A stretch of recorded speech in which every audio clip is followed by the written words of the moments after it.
Hello friends, welcome back to another video. Friends, आशा करते हैं आप लोग अच्छे होंगे और अपना पढ़ाई अच्छे से कर रहे होंगे।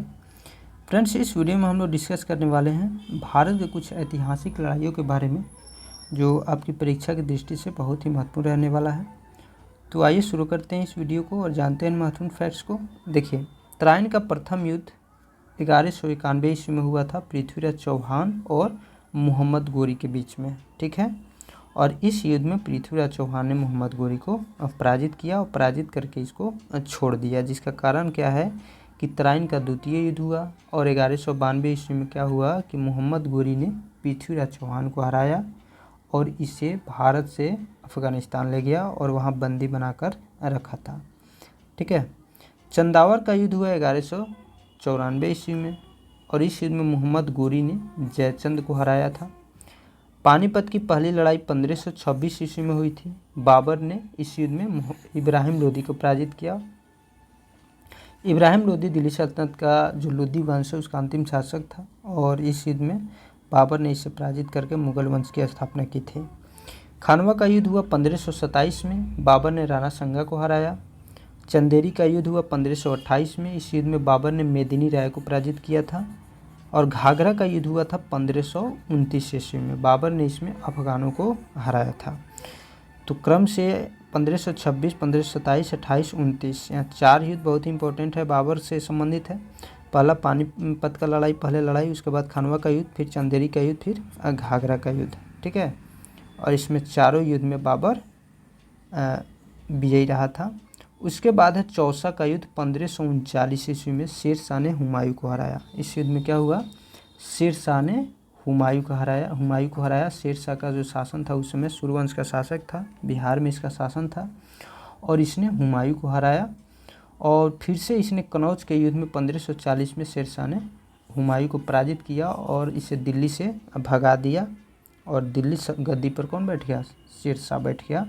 और हुमायूं को यहाँ से 15 वर्षों के लिए निष्कासित कर दिया, यानी 15 वर्षों तक हुमायूं जो है ईरान के क्षेत्रों में निर्वासित जीवन व्यतीत करने पर बाधित हो गया। उसके बाद है पानीपत की दूसरी लड़ाई 1556 में हुई, और अकबर ने इस युद्ध में हेमू को हराया था। तालीकोट का युद्ध हुआ 1565 ईस्वी में। तालीकोट का युद्ध इसे राक्षसी तांगड़ई युद्ध भी कहा जाता है, और इस युद्ध में विजयनगर साम्राज्य का पतन हो गया।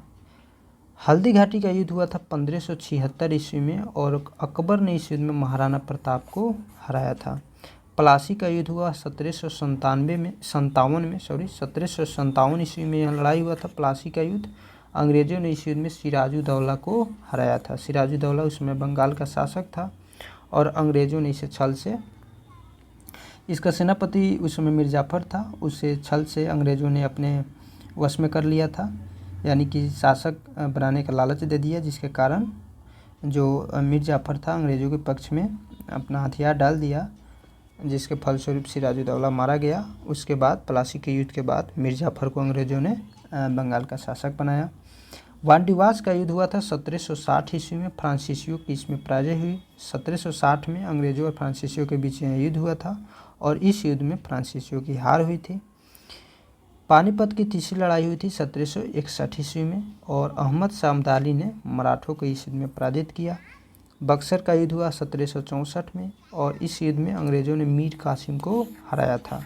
इस युद्ध में मीर कासिम, शाह आलम द्वितीय, और उसके बाद जो अवध का शासक था शुजाउद्दौला, तीनों ने मिलकर अंग्रेज़ों से युद्ध किया था, जिसमें तीनों हार गया, और इसमें अंग्रेज़ की विजय हुई थी। रुहेल का युद्ध हुआ था 1774 ईस्वी में। उसके बाद खुर्दा का युद्ध हुआ 1795 ईस्वी में, निजाम की पराजय हुई इसमें।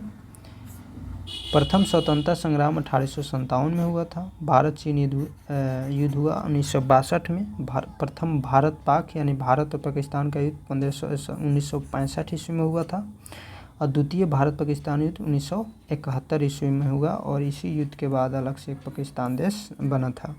प्रथम विश्व युद्ध 1914 से 18 में, और द्वितीय विश्व युद्ध 1939 से 45 ईस्वी तक लड़ा गया था। तो यह है कुछ इम्पोर्टेंट लड़ाइयाँ। तो आई होप यह वीडियो आपको पसंद आया होगा फ्रेंड्स। वीडियो आपको अच्छा लगे तो प्लीज़ वीडियो को लाइक कर लीजिए, चैनल को सब्सक्राइब जरूर कीजिए ताकि ऐसे वीडियो आपके पास पहुंचता रहे। तो फिर मिलते हैं हम नेक्स्ट वीडियो में नेक्स्ट टॉपिक के साथ। तब तक के लिए हंसते रहिए, पढ़ते रहिए। जय हिंद।